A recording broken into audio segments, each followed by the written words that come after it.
Good morning everyone and एक बार स्वागत है आप लोगों का ऑनलाइन क्लास में ओमीटेक कंप्यूटर इंस्टीट्यूट की तरफ से और मेरी तरफ से very very good morning. And आज हम लोग पढ़ेंगे ट्रायल रेक्टिफिकेशन, ट्रायल कैसे मैच होता है ये चीजें। ठीक है, तो असाइनमेंट नंबर 4 हमने आप लोगों को दिया था और उसका ट्रायल जिसका मैच नहीं हुआ है पहले तो उनसे बात करेंगे। जिनका ट्रायल मैच नहीं हुआ है उनसे गुजारिश है कि वो अपना ट्रायल बताएंगे कि कहाँ मैच नहीं कर रहा है।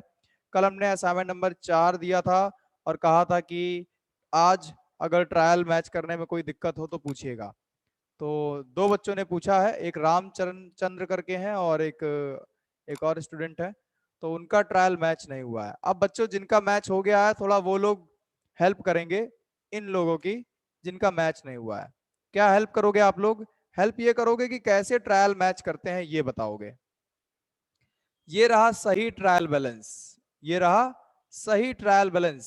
और अब जो लोग का मैच हो गया है उन लोगों को ये पता होगा कि परचेज के पास में गलती आती है तो परचेज की एंट्री गलत हो सकती है।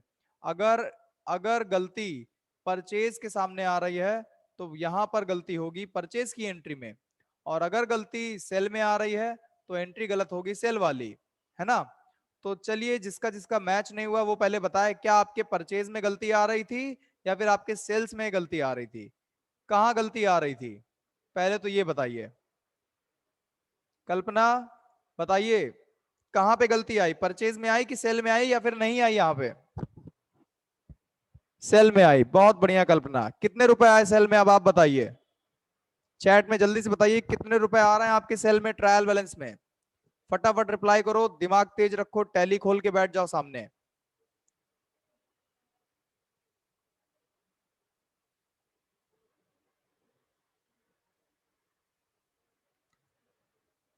कल्पना रिप्लाई करो, सेल में क्या आपके 1,91,000 रुपए नहीं आ रहे हैं?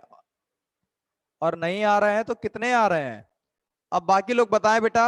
इनकी सेल में गलती है तो 1,91,000 मेरा सही आ रहा है। अब आप लोग बताइए क्या किया जाए कि गलती पता चलेगी कि कितने रुपए की गलती है। ऐसा क्या कर दें कि गलती पता चलेगी कि कितने रुपए की गलती है। बाकी लोग जिनका ट्रायल मैच हो गया वो लोग बताएं। 1,91,000 रुपए आ रहा है सर, डे बुक में जाकर पता चलेगा। बेटा डे बुक में जाकर तो पता चलेगा लेकिन गलती कितने रुपए की है ये कैसे पता चलेगी? जितना ट्रायल बैलेंस सही ट्रायल बैलेंस में आ रहा है, ना ना ना ना ना ना ना, जितना सही ट्रायल बैलेंस में आ रहा है और जितना गलत आ रहा है सही वाले को गलत वाले से घटा देंगे। मान लीजिए मेरा सही आ रहा है 1,91,000 रुपए और इनका गलत कितना आ रहा है ये अभी देख के बताएंगी। तो हम गलत वाले अमाउंट को घटा देंगे सही वाले अमाउंट में। मतलब 1,91,000 में घटाएंगे जो इनका गलत आ रहा होगा उसको घटा देंगे। तो तो बेटा बताओ कि कितना आ रहा है सेल्स में। ऐसे मैच कराओगी तो ही गवाह।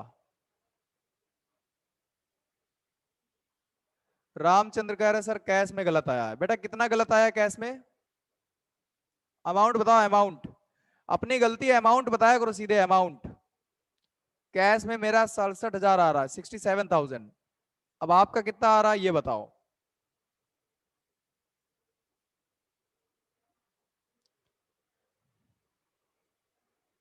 अरे 67,000 आ रहा है निश्चिता का। रामचंद्र का आ रहा है 78,500।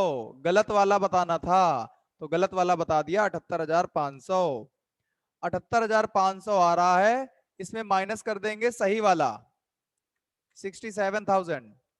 चलो घटाएं।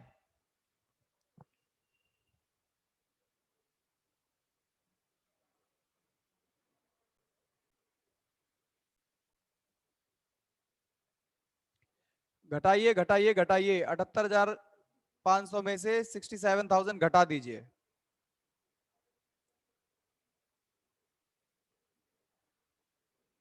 11,500 बच्चे बता रहे हैं, 11,500 आ रहा है। अच्छा, अब हम लोग जाके चेक करेंगे क्या कोई एंट्री है इस असाइनमेंट में जो 11,500 की है। क्या इस असाइनमेंट में कोई एंट्री है जो 11,500 की है? 11,500 की है, क्या कोई एंट्री है?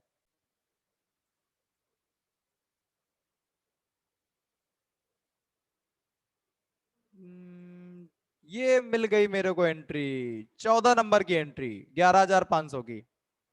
मिल गई मिल गई मिल गई मिल गई मिल गई मिल गई मिल गई मिल गई। देखो 14 नंबर की एंट्री परचेज किया है 11,500 का एसके इंटरप्राइजेस से कैश में। तो बेटा आपने ये वाली एंट्री चेक करो आप, क्या आपने ये एंट्री क्या करी है, परचेज वाली एंट्री क्या बनाए हो, 14 नंबर की एंट्री। जो भी स्टूडेंट जिनका गलत आया है वो अपनी 14 नंबर की एंट्री चेक करें और बताएं कि क्या आपने 14 नंबर की entry purchase DR cash CR नहीं की है, परचेज टू कैश। बेटा यहाँ नाम नहीं आएगा, एसके इंटरप्राइजेस का नाम नहीं आएगा, परचेज आएगा, कैश आएगा, नाम नहीं आएगा। क्या आपने नाम लिख के एंट्री कर दी है क्या? अरे अब तो बता दो, अरे मेरे लाल कहाँ गए?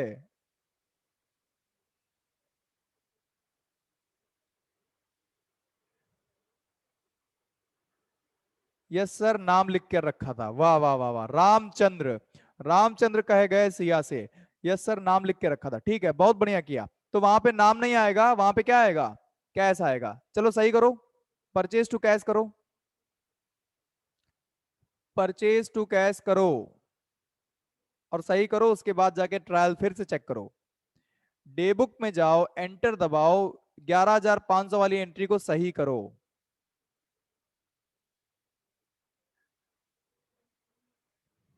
अरे बहुत टाइम लगाते हो यार, ठीक है कोई बात नहीं, लगा लो लगा लो लगा लो। उसके बाद फिर बताना सही हुआ कि नहीं हुआ ट्रायल, ठीक है। ये ट्रायल आपके सामने आ रहा। और वो लड़की कहाँ गई, कल्पना? अरे कल्पना, तुम तो गायब है हो गई। रामचंद्र का मैच हो गया, मुबारक हो मुबारक हो मुबारक हो रामचंद्र, बहुत बहुत मुबारक हो। आपको तो कॉन्ग्रेचुलेशन बनता है, आपने अपना ट्रायल मैच कर लिया।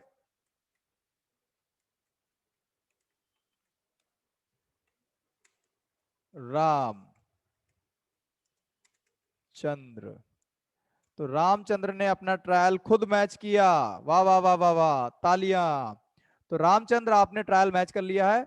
और आपने गलती देखा कैसे पकड़ी, गलती पकड़ी कैसे पकड़ी? सबसे पहली इंपॉर्टेंट चीज है, गलती कैसे पकड़नी है। जितना गलत आ रहा है, जितना गलत आ रहा है उसको घटा देंगे सही वाले से। कैश में मेरा इतना आ रहा था सही वाला, आपका जितना आ रहा था गलत वाला हमने घटाया। घटाने से क्या पता चल गया, घटाने से ये पता चल गया कि कितने रुपए की गलती है। दिमाग दिमाग समझ रहे हो, दिमाग कितना दिमाग लगाया हमने। अरे तुम लोग को समझ में आ रहा है कि नहीं आ रहा है कि कैसे गलती कितने रुपए की पता करना है? ऐसे पता करना है घटा करके, ठीक है। कल्पना का बताइए, कल्पना, कल्पना खो गई। बेटा कल्पना, क्या आप इस क्लास में मौजूद हैं? अगर मौजूद हैं तो बताइए, नहीं तो हम हवा में चिल्ला रहे हैं।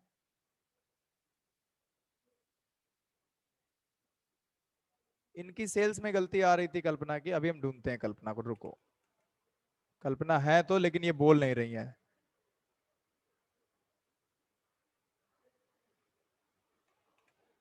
बताओ सेल्स में कितना आया है?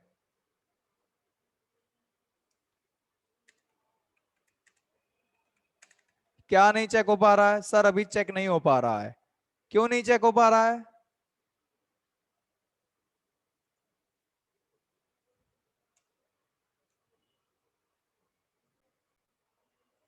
देखो एक सीधी सी बात है, जितने रुपए की गलती है, सीट नहीं ओपन हो रही है। हाँ, टैली टैली में एंट्री करी हो ना, टैली खोलो, सीट का होता है। जितने रुपए की गलती है, जहां पे गलती है उसको ढूंढते हैं सबसे पहले। जैसे कि सबसे इंपॉर्टेंट चीज आपको बता दे, आपके लिए सबसे इंपॉर्टेंट है परचेज का पैसा, उसके बाद इंपॉर्टेंट है सेल्स का पैसा। परचेज का पैसा, सेल्स का पैसा सही आना चाहिए हमेशा। सबसे पहले नीचे से ट्रायल मैच किया करो, और परचेज का पैसा, सेल्स का पैसा सही आना चाहिए। जब परचेज सही आ जाएगा तो उसके बाद सन्डी क्रेडिटर को मैच किया करो। सन्डी क्रेडिटर क्या होता है? सन्डी क्रेडिटर होता है जिससे भी खरीदा है, मतलब परचेज वाली एंट्री और सन्डी क्रेडिटर वाला का अमाउंट एक दूसरे से कनेक्टेड होता है। तो ये दोनों आपस में कनेक्टेड होते हैं, कौन दोनों? ये सॉरी ये नहीं, ये सन्ड्री क्रेडिटर्स और परचेज आपस में कनेक्टेड होते हैं। परचेज की सारी एंट्री सही होगी और पेमेंट वाली सारी एंट्री सही होगी तो आपका, अरे बाकी इंपॉर्टेंट है लेकिन समझ लो पहले क्या इंपॉर्टेंट है क्या नहीं है। परचेज सेल अगर सही होगा और पेमेंट देने वाली एंट्री और सन्ड्री डेप्टर वाली एंट्री सेल से सही होगी तो ये सब आपस में कनेक्टेड है। जब ये सारी चीजें सही होंगी तो कैश बैंक अपने आप सही होगा। कैश बैंक सबसे ज्यादा गलती होती है कैश में और बैंक में, पता है क्यों? क्योंकि कई लोग एंट्री करते समय कभी कैश नहीं लेते हैं तो कभी बैंक नहीं लेते हैं, कभी बैंक की जगह कैश ले लेते हैं तो कभी कैश की जगह बैंक ले लेते हैं। सबसे कॉमन गलती कैश बैंक की यही होती है। उसके अलावा सबसे आसान गलती क्या होती है? सबसे आसान गलती होती है कि परचेज की एंट्री गलत कर दी जाए। परचेज की एंट्री गलत कर दी जाए तो परचेज गलत आएगा, सेल्स की एंट्री गलत कर दी जाए तो सेल्स गलत आएगा। तो परचेज और सेल अगर सही आ रहा है तो आपका सन्ड्री क्रेडिटर सन्ड्री डेप्टर भी सही आना चाहिए। और अगर सन्ड्री डेप्टर क्रेडिटर नहीं सही आ रहा है तो आपने पेमेंट देते समय या पेमेंट लेते समय गलती कर दी है।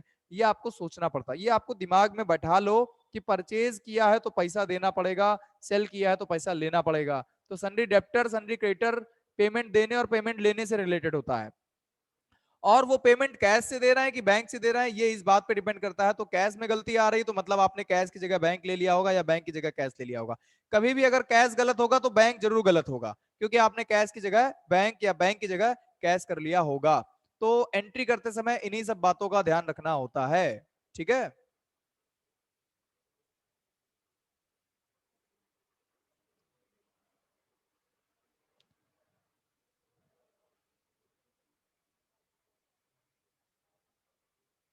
चलिए वैसे आप लोग बहुत होनहार हैं। बहुत सारे स्टूडेंट्स जो हैं उन लोगों ने सही कर लिया है ट्रायल बैलेंस। और असाइनमेंट नंबर 4 तक हो गया है। अब आगे पढ़ाया जाए आप लोगों को। 1 2 3 4, 1 2 3 4, ये 4 असाइनमेंट हो गए आप लोग के। ट्रायल बैलेंस भी मैच हो गया होगा। असाइनमेंट नंबर 1 का ट्रायल, असाइनमेंट नंबर 2 का ट्रायल, असाइनमेंट नंबर 3 का ट्रायल, असाइनमेंट नंबर 4 का ट्रायल, सबका ट्रायल मैच हो गया होगा। तो अगर मैच हो गया है तो हम लोग आगे पढ़ें।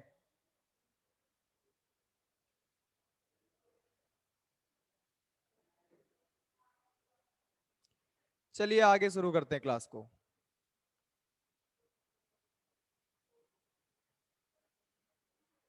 आज हम लोग पढ़ेंगे रूल नंबर 3।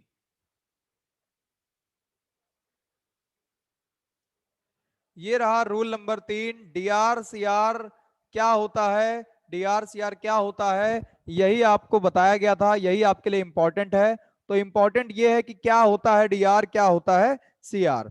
तो पहले आपको असाइनमेंट में पहले जब शुरुआत में पढ़ाया गया तो ये बताया गया कि रूल नंबर 1 ये कहता है कि जो भी आया डीआर, जो भी गया सीआर।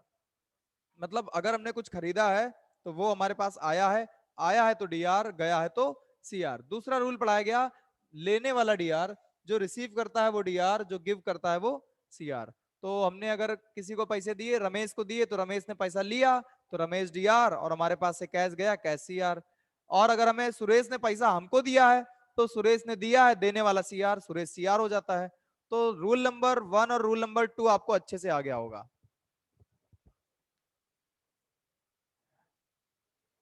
वाह, एक स्टूडेंट ने कहा सर नॉट ऑडिबल, आप सुनाई नहीं दे रहे हैं और हम यहाँ अपनी पूरी क्षमता से बोल रहे हैं, हम यहाँ पूरा चिल्ला चिल्ला के बोल रहे हैं। क्या आप सभी को मेरी आवाज आ रही है बच्चों? अगर आ रही है तो बोलिए यस सर आ रही है।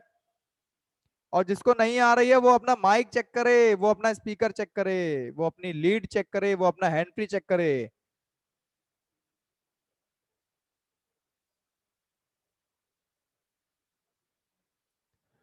देखो पूरा मैसेज बॉक्स भर दिया, यस सर आ रही है, आ रही है, आ रही है, आ रही है, आ रही है। तो जिसको आ रही है उसको मुबारक हो, जिसको नहीं आ रही है वो उसका मोबाइल मुबारक हो, वो अपने मोबाइल को चेक कर ले सही से। तो यहां पर रोल नंबर 3 पढ़ाने जा रहा हूं मैं। रोल नंबर 3 क्या होता है बच्चों? रोल नंबर 3 ये कहता है कि बिजनेस में खर्चे बड़े होते हैं। बिजनेस में खर्चे बड़े होते हैं। खर्चे क्या होते हैं? जैसे कि बिजनेस है तो बिजनेस में अगर वो बिजनेस हमारा है या आपका है तो आप बिजनेस कहाँ करेंगे? रोड पे तो करेंगे नहीं। आपको बिजनेस करने के लिए एक जगह लेनी होगी, प्लेस। मान लो कोई प्लेस है और वो रेंट पे है, तो बिल्डिंग या फिर जगह जो भी होगी उसका रेंट पे रेंटल देना पड़ता है। तो रेंट दोगे, किराया दोगे कि नहीं दोगे? दोगे, बिल्कुल दोगे। इसी तरह से आप बिजनेस में रेंट देते हैं, ये किराया हो गया, ये खर्चा हो गया। आप अपने वर्कर्स को रखेंगे, वर्कर्स को रखेंगे तो वो काम करेंगे, काम करेंगे तो महीने के आखिर में आप उन्हें क्या दोगे? सैलरी दोगे। सैलरी आपका खर्चा होगा, आप उन्हें सैलरी दोगे। अगर वर्कर्स रखे हैं और आपका बिल्डिंग है, तो बिल्डिंग में बिजली होएगी, पंखा होएगा, एसी होएगा, कूलर होएगा, कुछ तो होएगा, तो बिजली का बिल आएगा, इलेक्ट्रिसिटी बिल आएगा, ये भी खर्चा होता है। ठीक है। मान लो आपके यहाँ कोई टेलीकॉलर है जो कि कॉलिंग करने का काम होता है यहाँ पे, और कॉलिंग होएगी तो मोबाइल से कॉलिंग होएगी, मोबाइल से कॉलिंग होएगी तो मोबाइल का बिल आएगा, तो मोबाइल बिल। इस तरह से कुछ ना कुछ चुटुर पुटुर खर्चे, छोटे छोटे मोटे मोटे खर्चे जो होते हैं वो बिजनेस में होते हैं। आप अगर कुछ भी बिजनेस चला रहे हो, खर्चा वर्चा कर रहे हो, तो आपको पैसे देने पड़ते हैं। क्या देने पड़ते हैं? पैसे देने पड़ते हैं।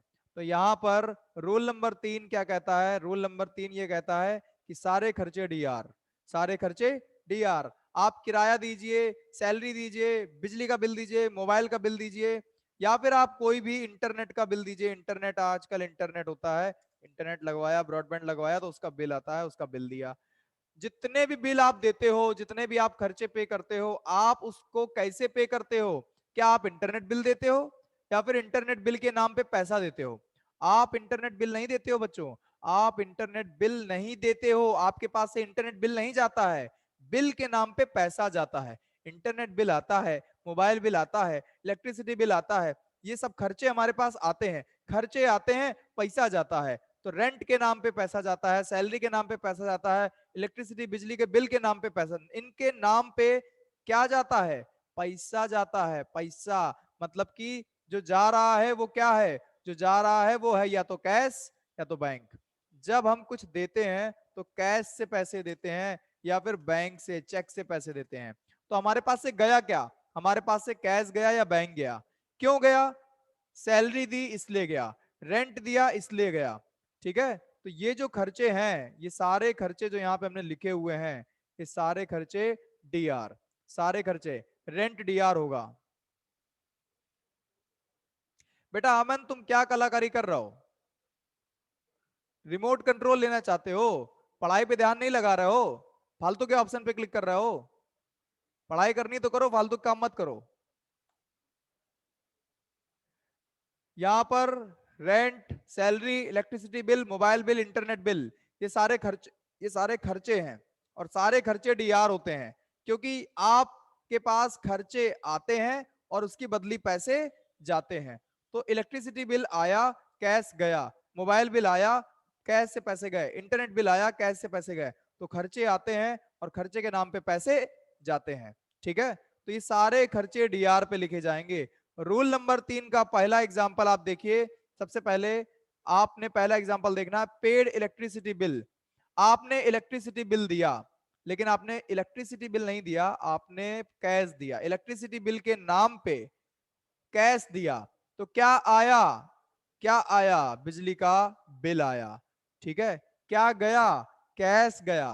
खर्चा आया, खर्चा आया, कैश गया। अब यहां पर देखो, सीआर पे आप क्या लिखोगे?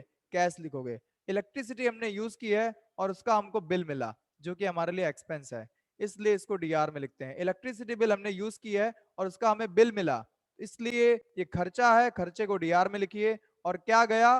कैश गया, कैश को सीआर में लिखिए। पहला एग्जाम्पल समझ में आया कि नहीं आया? कितने लोग को समझ में आया? इलेक्ट्रिसिटी बिल आया है, खर्चा है, खर्चे को डीआर में लिखेंगे, और पैसे गए हैं, कैश से या बैंक से पैसे जाएंगे, तो कैश या बैंक सीआर होगा। अगर आया है तो अगला एग्जाम्पल देखिए, ये वाला। ये वाला देखिए बच्चों, पेड सैलरी।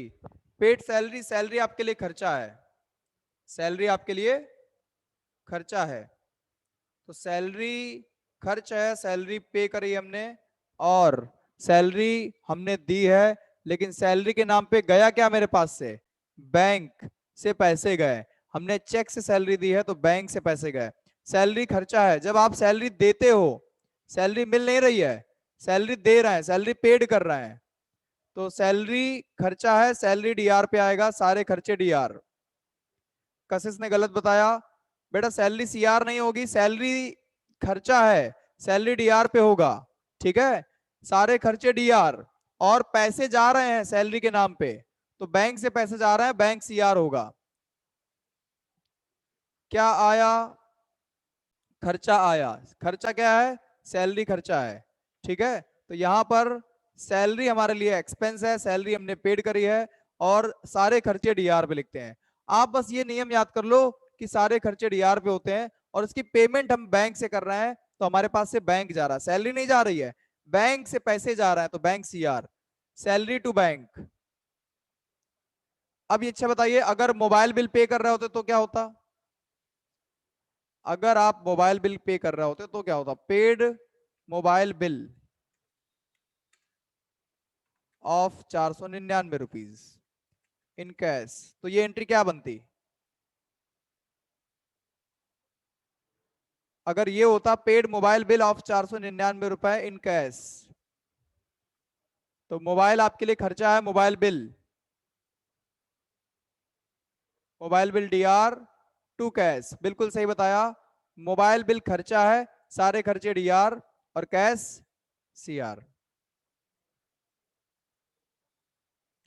तो ये जो रूल हम पढ़ा रहे थे आप लोगों को, रूल नंबर 3 में सारे खर्चे डीआर। अब खर्चे बहुत तरह के होते हैं बच्चों, खर्चे यहाँ पे बहुत तरह के होते हैं, हमने नाम बता दिया खर्चे क्या क्या होते हैं। बिजनेस में मोबाइल बिल खर्चा है, बिजनेस में टेलीफोन का बिल आया तो वो खर्चा है, बिजनेस में मान लो इलेक्ट्रिसिटी बिजली का बिल आया तो वो खर्चा है, आप किसी को सैलरी दे रहे हो तो वो खर्चा है, आपने अगर मान लो किराया दिया, कन्वेंस दिया तो वो खर्चा है। कोई भी चीज जिसमें कुछ पैसे खर्च हो रहे हैं तो वो खर्च ही है। ठीक है, समझ में आ गई बात, और सारे खर्चे डीआर पे लिखेंगे। ब्याज अगर आप दे रहे हैं तो ब्याज आपके लिए खर्चा है,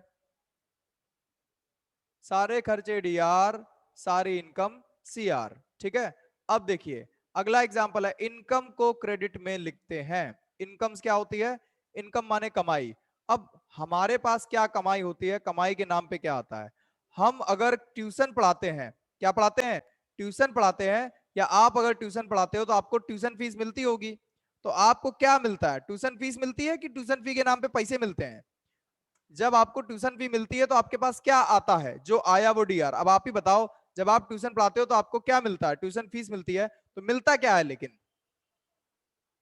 पैसे मिलते हैं, कैश मिलते हैं, तो कैश मिला तो कैश डीआर।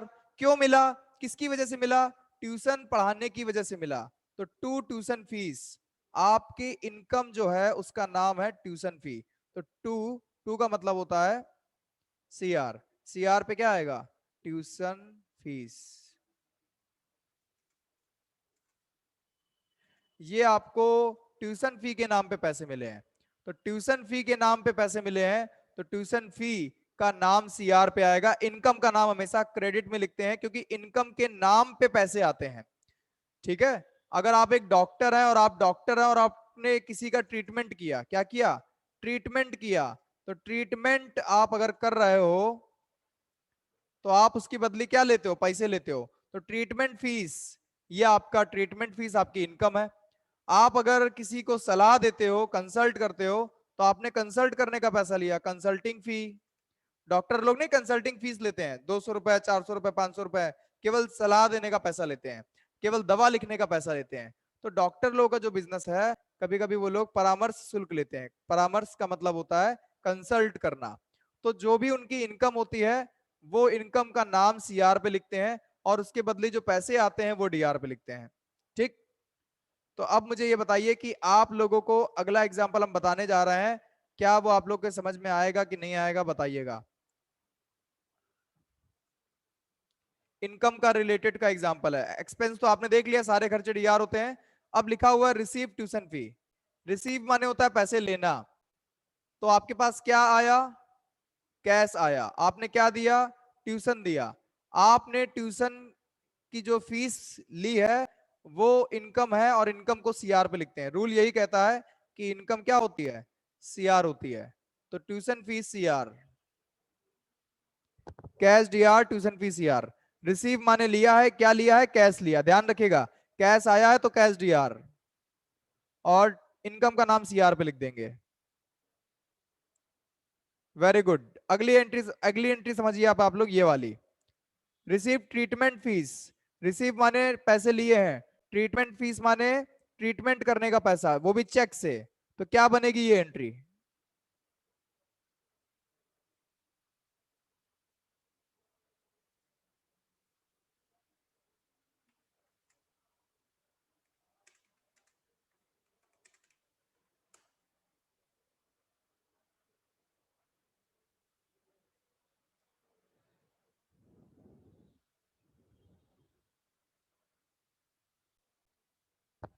सनी, सनी गौर जवाब दे रहे हैं आप, आपको आवाज आ रही है सनी?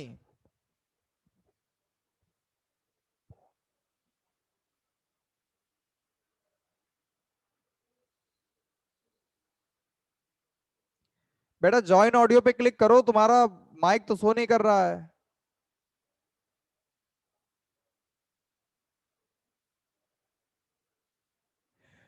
हाँ, इसमें बैंक डीआर होगा, बैंक डीआर होगा और ट्यूशन फीस सीआर होगा, सॉरी, ट्रीटमेंट फीस सीआर होगा।